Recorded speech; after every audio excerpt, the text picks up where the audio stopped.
Maganda rin po ng umaga at sa ating mga tagapakinig.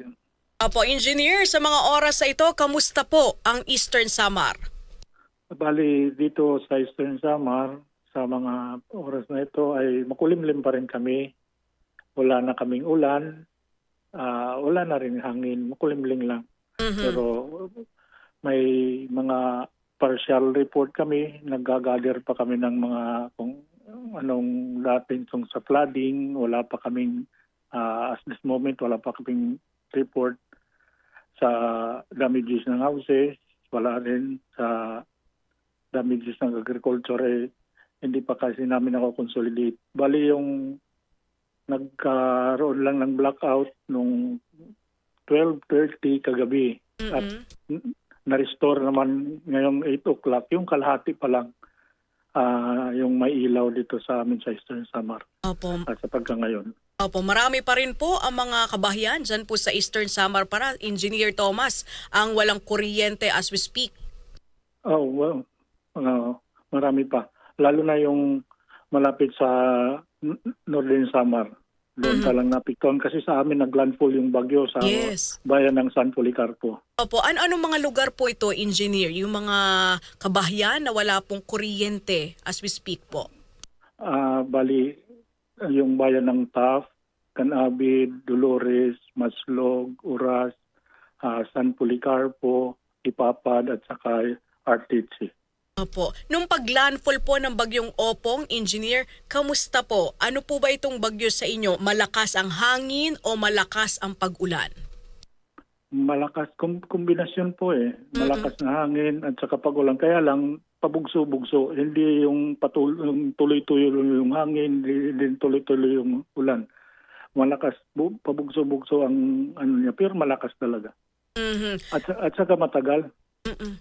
May mga baha na po ba ng mga lugar dyan po sa Eastern Samar, Sir Thomas?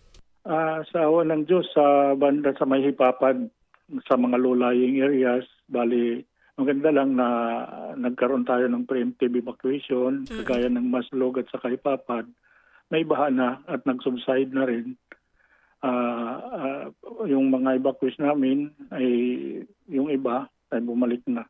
Gaano po karami, Sir Thomas, yung mga inilikas na individual?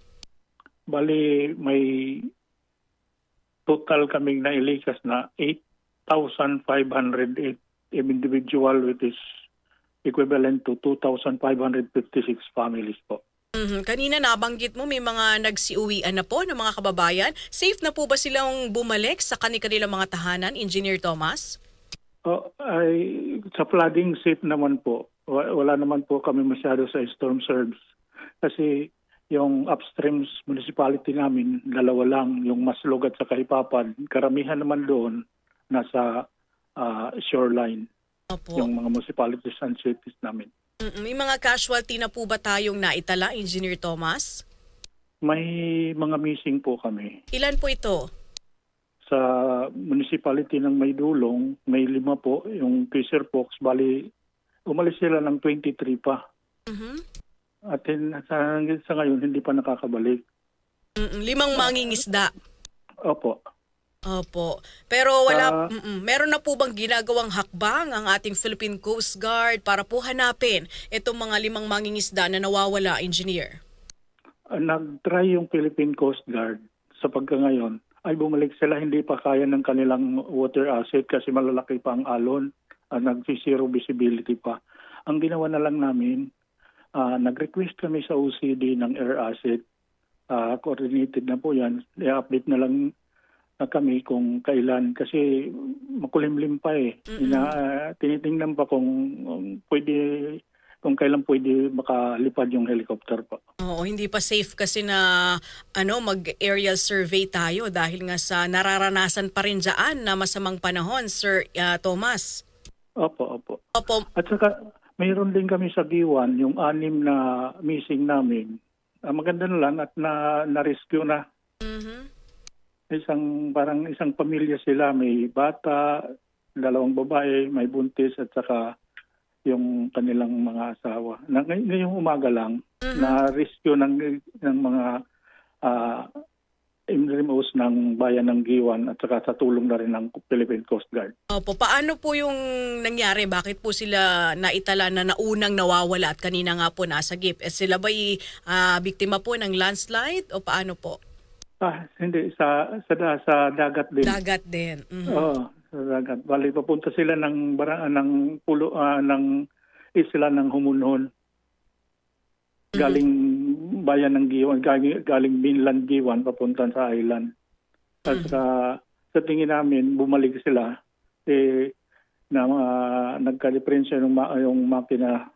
Kaya tinanap sila. Mabuti na lang at nakapagtago sila sa may malapit na isla rin. Opo. So far po, engineer, yung mga mangingisda pa lang yung napaiulat nating nawawala. Opo, yung lima na mangingisda yung pinahanap natin. Wala naman po tayo naitala ng mga nasawi sa pananalasa po ng bagyong Opong? Wala na sa awa ng Diyos, wala naman po. Kasi mas maganda na may mga experience na dito pagsasabihin, evacuate tayo. Matigas ang ulo. Nauuna na nga. Tingnan mo sa naka-designated na evacuation center. Titingnan mo na lang may mga tao na. Mm-hmm. Pero meron pa po ba tayo mga lugar na itinuturing na mga isolated, yung mga hindi pa po marating ng ating mga rescue assets sa engineer? Sa pagkangayon ay wala na po. Kasi yung dati yung Buray at saka TAF, na-close yun, na-clear na po ng DPWH sa pagkangayon, sa ngayong umaga lang. Opo. Wala po ba tayo or meron po mga naitala ng mga landslide dyan po sa Eastern Samar? Meron po. Yung doon nga yung sa TAF boundary ng Eastern Samar at saka sa Western Samar ay isinara yung mga 2 araw kasi may nagkakaroon ng landslide. Mm-hmm. Pero wala naman po mga naapektuhan itong paghuhupo ng lupa? Wala. Kasi naagapan, isinarado ka agad. Mm-hmm. Doon sa mga stranded, meron po ba sa mga pantalan, sa mga paliparan po natin, engineer? Sa pagkangayon, wala naman kami. Wala naman kami masyadong bumibiyahe ng island. At saka yung sa paliparan namin, yung lang namin sa makakaalis naman siguro on Friday, 3 times a week lang yung flight namin to Manila. Mm-mm. So sa mga rescue operations po natin, sa mga kagamitan, kayo po ba ay sapat po ang inyong mga kagamitan dyan po sa Eastern Samar? Sapat naman po. Sa ganitong level lang na bagyo. Pero pag malaki-laki siguro kakapusin din kami. How about sa linya po ng telekomunikasyon? Meron po ba ng mga wala pong signal, down po? Meron. Yung sa Globe, nag-aviso lang sila na sa araw na ito ma-restore nila. Pero yung iba, meron naman.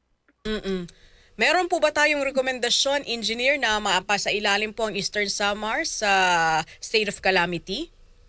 Nagkakandak pa po kami ng ARDANA, yung Rapid Disaster Needs and Analysis, bago ko po kami mag-rekomenda ng state of calamity. So sa mga kababayan po natin na nagnanais pong magbigay or magpahatid ng tulong sa mga nasalanta po ng bagyo sa Eastern Samar, saan po sila po pwedeng dumiretso or makipag-ugnayan, Engineer Tomas? Pwede naman po sa opisina ng PSWD o Provincial Social Welfare o hindi kaya sa butihing opisina ng gobernador po. Opo, siguro panghuling mensahe na lamang po, engineer, sa ating mga kababayan na nakatutok po ngayon dito po sa ating programa. Panawagan ko lang yung sana mapabilis yung pagbigay ng report natin para kung may nangangailangan ng tulong, matulungan natin.